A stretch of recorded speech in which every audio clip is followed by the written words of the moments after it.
Bismillahirrahmanirrahim. Assalamu alaikum. In this video, we will explain prophylaxis of wound infections. That is the prophylaxis of surgical site.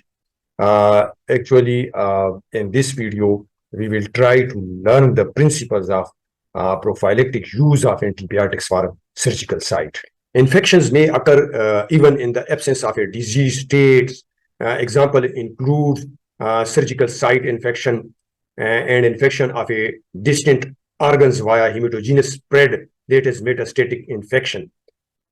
In this video, we will explain the prophylaxis for surgical site infections, and prophylaxis for metastatic infections will be discussed in the next video, inshallah. The use of antibiotics in preventing infections, that is prophylactic administration, is controversial and less evidence-based. अच्छा, आप थोड़ा statistical data देख लेते हैं, ठीक है। तो post operative infection जो है वो approximately 6 to 9% of clean contaminated wound surgeries में जो है वो देखा गया है, ठीक है। जैसे फॉर एग्जांपल ओरल कैविटी का हो गया, ठीक है, ओरल सर्जरी में। और एज मेनी एज 40% इन प्रोसीजर्स इन्वॉल्विंग डर्टी वूंड्स में ये जो है इंसिडेंस जो है वो हाई है, ठीक है, दैट इज 40%। अच्छा, जो प्री ऑपरेटिव एंटीबायोटिक्स को जब यूज किया गया है तो इस इन्फेक्शन को कितने परसेंट रिड्यूस किया जा सकता है, तो वो इन्फेक्शन को 3.3 ओवरऑल जो है 3.3 तक रिड्यूस किया गया है। और ओरल एंड मैक्सिलोफेशियल सर्जरी में जो ये डेटा है ये शो कर रहा है कि जो इन्फेक्शंस हैं वो 70% तक रिड्यूस हो सकते हैं, क्योंकि क्लीन कंटेमिनेटेड सर्जरीज होती हैं, ठीक है ना। तो इसलिए उसका जो है वो रिडक्शन के चांसेस एंटीबायोटिक के साथ ज्यादा है, ठीक है। लेकिन ये डेटा देखकर क्लिनिशियन के ज़हन में ये क्वेश्चन आता है कि हमने हर प्रोसीजर के लिए एंटीबायोटिक को यूज करना है, लेकिन ऐसा नहीं है, ठीक है। The clinician must interpret the data with caution, ठीक है। और clinician must have justification for prophylaxis of wound infection, so the routine use of prophylactic antibiotics before every oral surgical procedure is not justified due to several reasons. अब हमने देखने हैं वो several reasons कौन से हैं, ठीक है। अच्छा, फर्स्ट रीजन क्या है? The incidence of infection after oral surgical procedure is very low. अच्छा, ये इतना लो है ना कि that rates are comparable to the frequency of allergic reactions due to antibiotic usage. जितना एंटीबायोटिक यूजेज की वजह से एलर्जिक रिएक्शंस का रेट है वो, और ये जो incidence of infection after oral surgical procedure है, इसका रेट भी उतना है, ठीक है। तो दूसरा जो रीजन है वो क्या है? Surgical site infection after routine oral surgery or minor, ठीक है। एक तो ये है कि इनका जो रेट है वो कम है। दूसरा, अगर ये पोस्ट ऑपरेटिव इंफेक्शंस होते हैं तो वो क्या है? माइनर है, यानी मेजर पोस्ट ऑपरेटिव इंफेक्शंस नहीं है, ठीक है। तो दूसरा यह है कि जब आप इसको एंटीबायोटिक पेशेंट को देंगे with minor post operative infections की वजह से, तो that respond readily to the antibiotics और माइनर प्रोसीजर्स, ठीक हो गया। तो इसके लिए उन्होंने जो सिस्टमेटिक रिव्यूज किए हैं इसके क्लिनिकल ट्रायल्स के regarding oral surgical procedures, that have failed to identify any post-operative deep space infections of the head and neck region. यानी वो जो सिस्टेमिक रिव्यूज हैं क्लिनिकल ट्रायल्स के, वो ये कहते हैं कि कोई ऐसा उन्होंने नहीं देखा केस जिसमें कि पोस्ट ऑपरेटिव इन्फेक्शन हुई हो और उसने डीप जो स्पेसेस हैं हेड एंड नेक रीजन को उनको इन्वॉल्व किया हो। यानी जो भी पोस्ट ऑपरेटिव इन्फेक्शन के केसेस देखे गए हैं वो माइनर है, ठीक है, वो माइनर है। अच्छा, ये जो दो रीजंस हमने एक्सप्लेन कर लिए हैं ना, 1 और 2, ठीक है, that are related to the infections. इसके अलावा 3 और रीजंस भी हैं, ठीक है। उसमें क्या है? The benefits of routine prescribing of antibiotics before every oral surgical procedure can not justify the increase risk of adverse reactions to antibiotics, ये हो गया, ठीक है। दूसरा क्या है? Increase risk of promoting antibiotic resistant bacteria. और तीसरा क्या है? Financial burden on the patient and the health care system due to the use of the antibiotics, ठीक हो गया। तो ये जो 3 रीजंस हैं कि नंबर 1 ये कि एडवर्स रिएक्शंस आपको फेस करने पड़ेंगे एंटीबायोटिक्स के अननेसेसरी यूज के, and that can lead to antibiotic resistant bacteria and also can lead to a financial burden. अच्छा, जब रूटीन में यूज नहीं कर सकते तो फिर कब यूज कर सकते हैं या कहाँ यूज कर सकते हैं, ठीक है ना। तो आपकी बुक ये कहती है कि peri operative antibiotics are only recommended for select circumstances, और उसमें क्या है, नंबर वन है लॉन्ग सर्जिकल प्रोसीजर्स हैं, ठीक है, और दूसरा ये है कि patients with compromised host defenses के, इन दो कंडीशंस में आपने जो है वो एंटीबायोटिक को जो प्रोफाइलेक्टिकली जो है वो यूज करना है, ठीक हो गया। अच्छा, अब लॉन्ग सर्जिकल प्रोसीजर्स को देखते हैं, ठीक है। तो लॉन्गर देखा गया है कि लॉन्गर ऑपरेटिव टाइम्स जो है that have shown to increase the risk of surgical site infection, ठीक है, and this has been demonstrated in multiple studies and systematic reviews with the meta-analysis, which have confirmed a consistent association between increased operative times and the occurrence of surgical site infections. इसलिए hospital surgeries जो हैं उनकी studies में भी देखा गया है कि incidence of post operative infection increasing significantly with operations lasting longer than 4 hours. तो उन्होंने देखा है, यानी कि आप जब लेंथी सर्जरी करते हैं और वो 4 आवर से ज्यादा होती है तो वो चांसेस क्या है उसके जो है ज्यादा हो जाते हैं पोस्ट ऑपरेटिव इन्फेक्शन के। इसलिए ये रिकमेंड किया जाता है कि आप अगर 4 आवर से ज्यादा सर्जरी कर रहे हैं तो आपने अगर प्रोफाइलेक्टिक एंटीबायोटिक दी है तो शुरू में अगर डोज दी है और आपको पता है कि ये लेंथी सर्जरी, पहले से आपको पता था कि लेंथी सर्जरी होगी, तो आप शुरू में आपने उसको प्रोफाइलेक्टिक एंटीबायोटिक की डोज शुरू में दे दी। उसके बाद जो है आप जब एवरी 4 आवर्स के बाद वो रिकमेंड करते हैं कि आपने दोबारा देनी है, ठीक है। तो इस वजह से पहली डोज और फिर 4 आवर्स के बाद दूसरी डोज, और मैक्सिलोफेशियल सर्जरी के जो लेंथी प्रोसीजर्स हैं उसमें 8 आवर्स भी आप जाएंगे तो तीसरी डोज भी आप दे सकते हैं, ठीक है। अच्छा, एक और बात है कि आमतौर पे जो नॉर्मल ओरल सर्जिकल प्रोसीजर्स होते हैं वो शॉर्ट हैं, ठीक है ना। लेकिन हम बात कर रहे हैं कि लेंथी प्रोसीजर, तो उसमें कोई और एग्जांपल भी हम दे सकते हैं, ठीक है। दैट इज एक्सटेंसिव जो है एल्वियोप्लास्टी हो सकती है with placement of multiple dental implants and bone grafts. तो कोई भी सर्जिकल प्रोसीजर हो, ठीक है, that is considered to be long and complicated procedure, तो उसमें आपने एंटीबायोटिक पेशेंट को देनी है।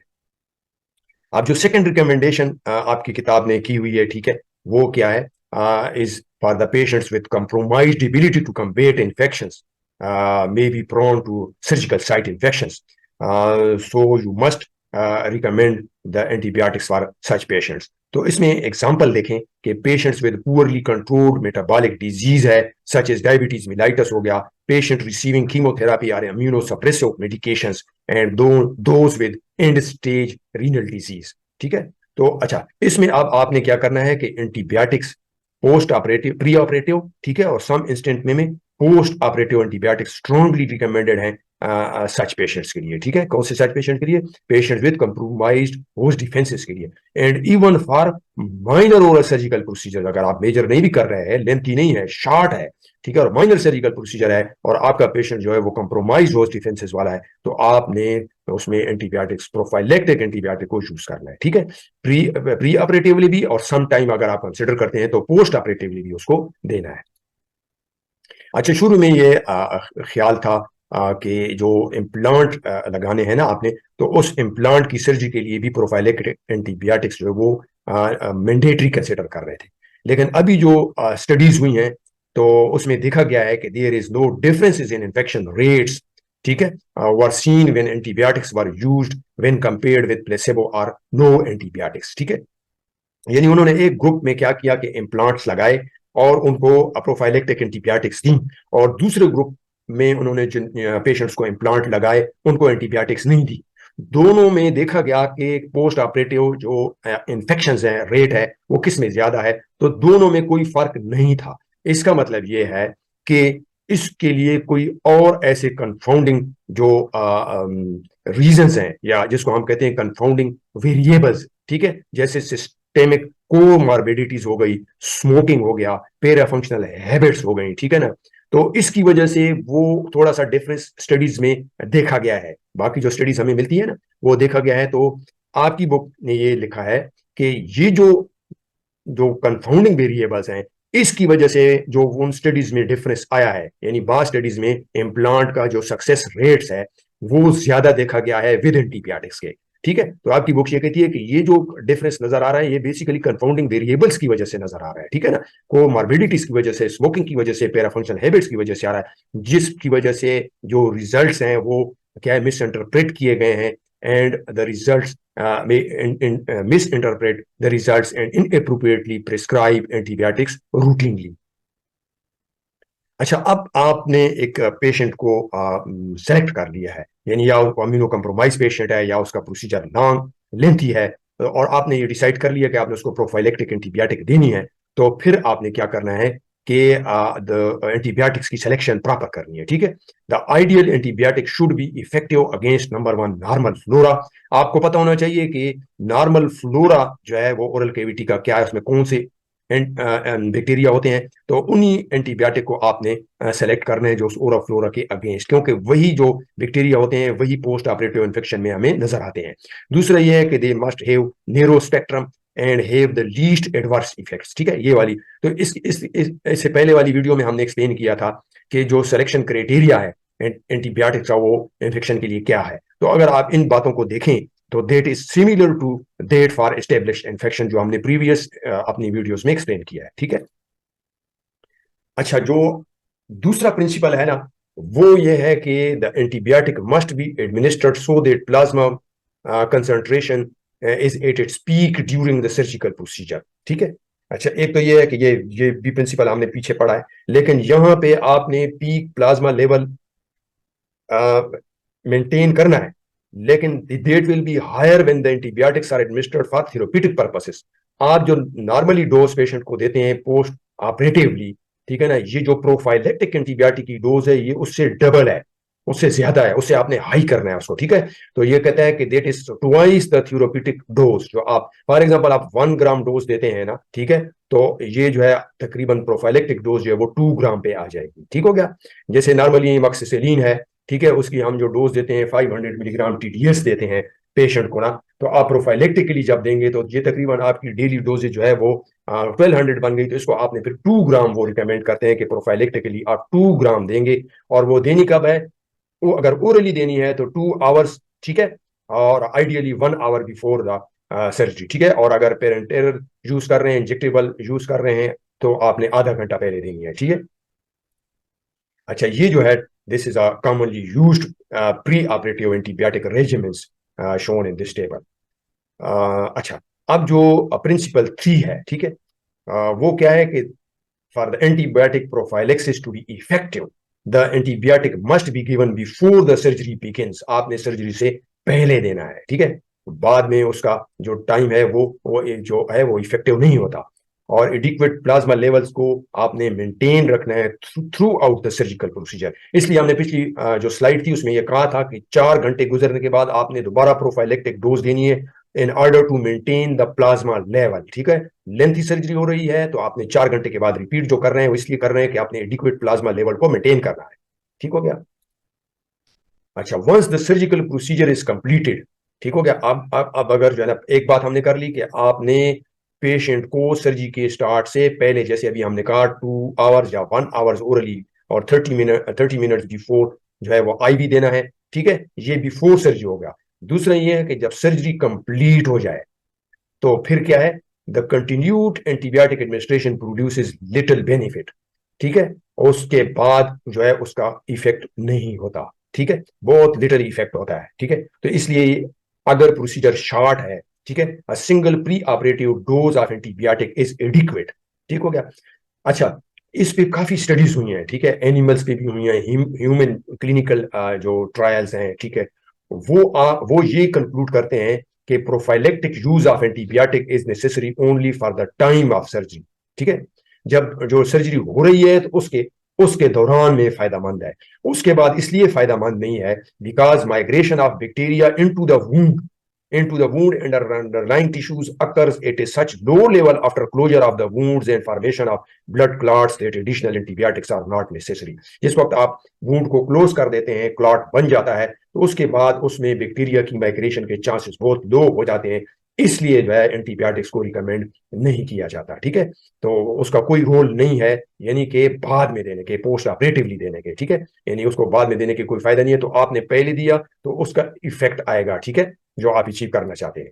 Despite the availability of antibiotics as an aid in preventing infections, clinician must always adhere to strict surgical protocols, including the careful tissue handling, asepsis, आपने surgery जो है वो अंडर एसेप्टिक कंडीशन करनी है, ठीक है, और अवॉइडेंस ऑफ क्रॉस कंटेमिनेशन, इसका ख्याल रखना है, ठीक है। ये जो हमारा एटीट्यूड है ना, ओह well the patient is on antibiotic, ये जो है क्या है, अनएक्सेप्टेबल एक्सक्यूज है, ठीक है। When the principles of A traumatic tissue handling and surgical asepsis are violated, so antibiotics should never be used in an attempt to overcome poor surgical technique or a lack of a proper asepsis protocol. Thank you. Wish you best of luck.